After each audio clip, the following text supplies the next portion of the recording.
샬롬, 좋은 아침입니다. 오늘 말씀은 역대하 20장 1절부터 19절까지입니다. 제가 주요 말씀만 읽도록 하겠습니다. 그 후에 모압 자손과 암몬 자손들이 마온 사람들과 함께 와서 여호사밧을 치고자 한지라. 어떤 사람이 와서 여호사밧에게 전하여 이르되 큰 무리가 바다 저쪽 아람에서 왕을 치러 오는데 이제 하사손다말 곧 엔게디에 있나이다 하니 여호사밧이 두려워하여 여호와께로 낯을 향하여 간구하고 온 유다 백성에게 금식하라 공포하며 유다 사람이 여호와께 도우심을 구하려 하여 유다 모든 성읍에서 모여와서 여호와께 간구하더라. 만일 재앙이나 난리나 견책이나 전염병이나 기근이 우리에게 임하면 주의 이름이 이 성전에 있으니 우리가 이 성전 앞과 주 앞에 서서 이 환난 가운데서 주께 부르짖은즉 들으시고 구원하시리이다 하였나이다. 우리 하나님이여 그들을 징벌하지 아니하시나이까.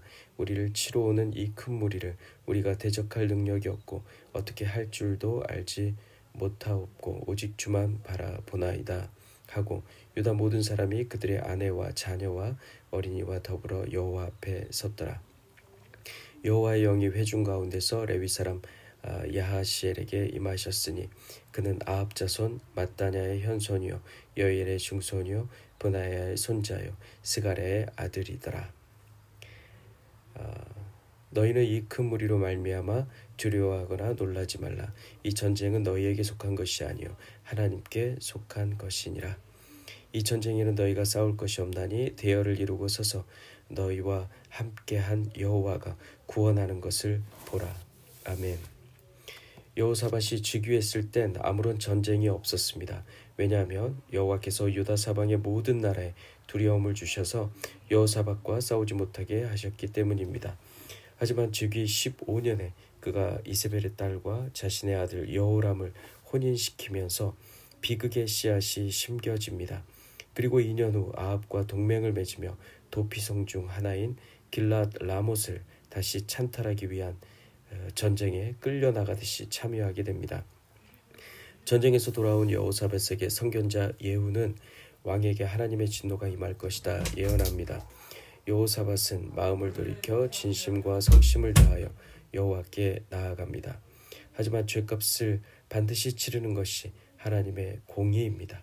길랏 라못 전투가 끝나자마자 다시 1년 후 모압 암몬 연합군이 마온 사람들과 함께 여호사밧을 치러 올라옵니다.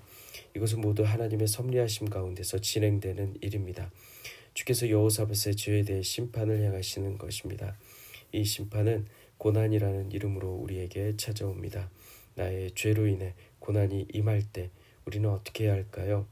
설령 나의 죄가 아닌데도 고난이 찾아올 때 나는 어떻게 해야 할까요? 그 태도에 대해 우리는 여호사밧을 통해 배울 수 있습니다. 몹시 두려웠던 여호사밧이 첫 번째로 한 행동은 전국에 있는 군사를 소집하는 것이 아니라 여호와께 얼굴을 향하여 간구한 것입니다. 고난이 찾아오면 우리가 가장 먼저 해야 할 일은 여호와께 간구하는 것입니다. 여기서 쓰인 간구하다는 히브리어로 다라쉬인데 다윗의 시에 이 표현이 등장합니다. 살고 싶어 침을 흘리며 미친 척하다가 살아난 후 그는 비참함 가운데 이렇게 고백합니다.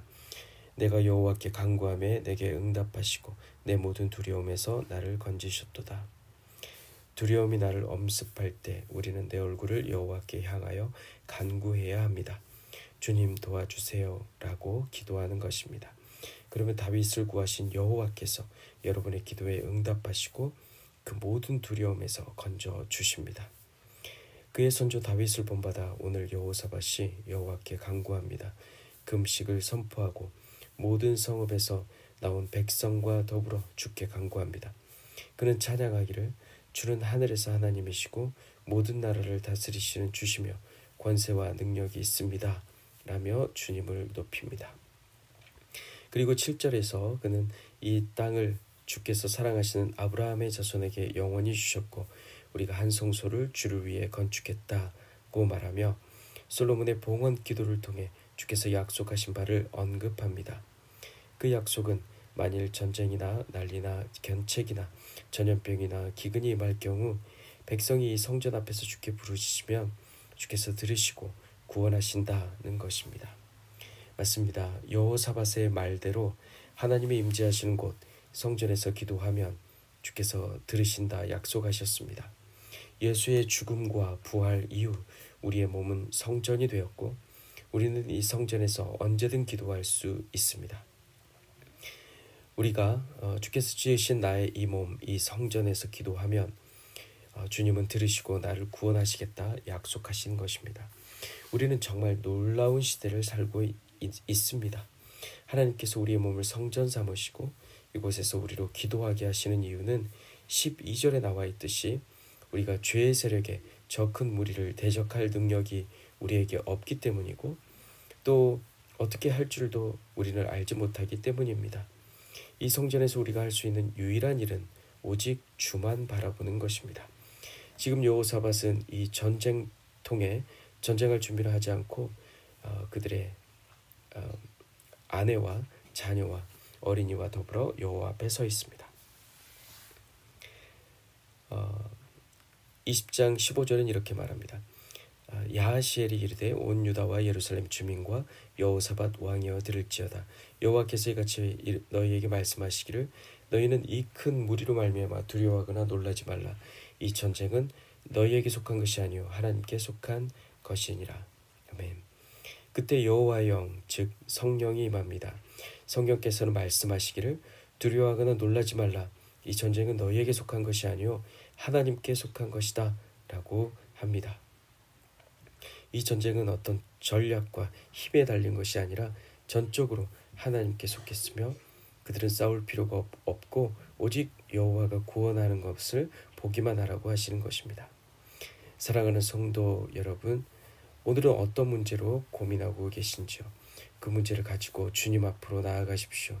우리가 할 일은 대열을 이루고 서서 여호와께서 구원하시는 것을 보는 것입니다. 믿음의 자리를 굳게 지키며 흔들리지 마시기 바랍니다. 우리가 감당할 수 없다고 느낄 만큼 큰 인생의 문제 앞에 있다 할지라도 두려워하지 마시고 이렇게 선포하십시오. 전쟁은 하나님께 속한 것이다. 말씀을 펴시고 주께서 말씀하시는 그 음성에 귀를 기울여 보십시오. 아버지 도와주세요. 기도하십시오. 그러면 주께서 말씀하실 것입니다. 이 전쟁은 너에게 속한 것이 아니다. 이 전쟁은 나에게 속한 것이다. 너는 싸울 것이 없다. 대열을 이루고 서서 너와 함께한 여호와가 너를 구원하시는 것을 보라. 두려워하거나 놀라지 말고 그 문제를 주님 앞에 가지고 나가라. 여호와께서 너와 함께하리라. 주님께서 말씀하십니다. 샬롬.